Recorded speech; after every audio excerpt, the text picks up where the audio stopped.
aussi, on entend votre opinion sur les réseaux sociaux. Vous êtes assez vocal, c'est un choix que vous faites, vous vous exprimez sur plein de sujets.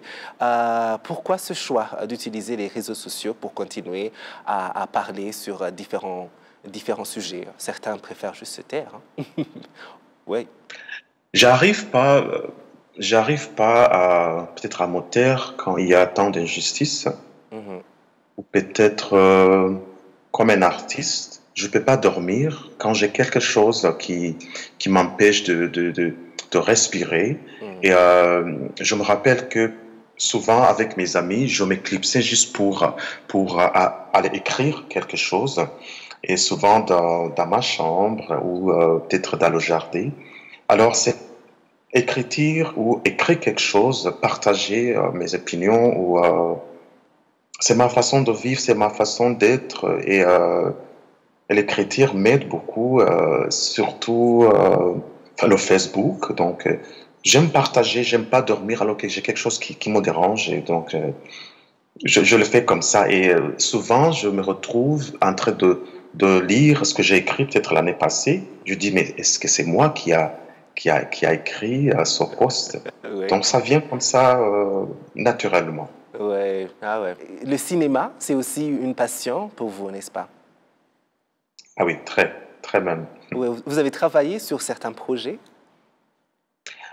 Euh, Après une formation à l'Université nationale du Rwanda, c'est pas à l'université, mais au Centre universitaire des arts, Mhm. euh, j'ai écrit et réalisé un film documentaire intitulé Par le raccourci, Yugusamo en Kinyarwanda, euh, visa à faire connaître sur le plan national et international l'histoire des victimes du génocide perpétré contre les Tutsis, les victimes jetées et noyées dans les cours d'eau et dans les divers cours d'eau du Rwanda. Euh, Ah, la nécessité se posait de réaliser ce documentaire pour que peut-être après on va enterrer dignement ces corps qui étaient en Ouganda. ah, d'accord. Oui, et justement, lorsqu'on parle de votre histoire, c'est une histoire que vous partagez avec plein d'autres Rwandais, qui est la survie. La survie, c'est une expérience que la plupart des Rwandais de votre génération partagent. Et pour vous, c'est la survie du génocide perpétré contre les Tutsis en 1994. C'est également la survie durant une terrible attaque sur votre bus scolaire à la fin des années 90. Est-ce que cette expérience a impacté en quelque sorte la façon dont vous vivez et les choix que vous faites?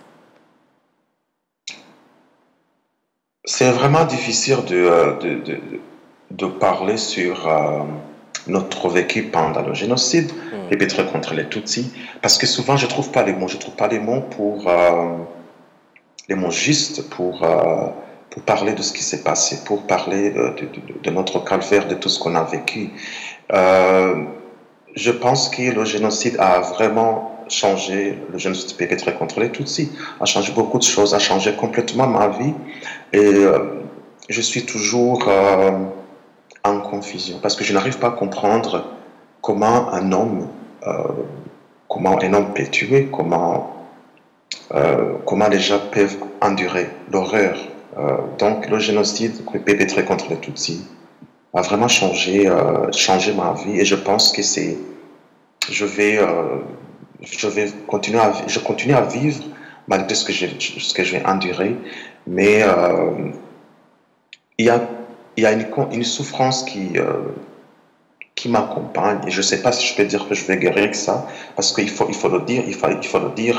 Nous partageons le même nom étant rescapés du génocide, mais chacun a vécu son histoire. Il y a des gens qui ont pu quand même continuer à vivre, mais il y a d'autres qui essaient de vivre et qui vont mourir avec des blessures.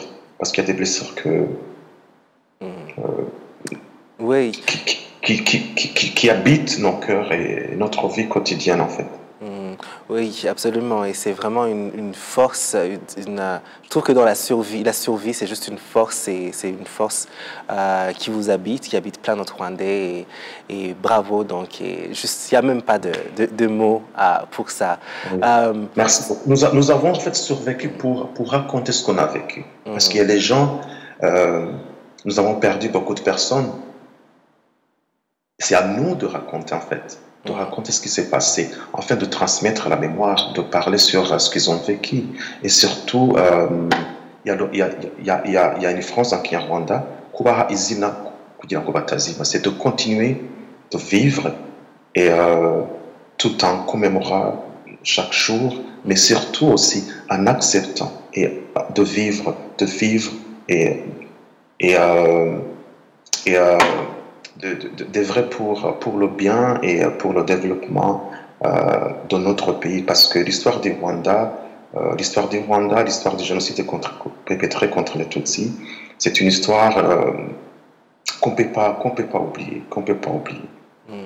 Oui, absolument. Et ce qui est beau dans tout ça à la fin, c'est justement ce phénix qui est rené de ses cendres et ce beau Rwanda qu'on voit aujourd'hui, 26 ans plus tard.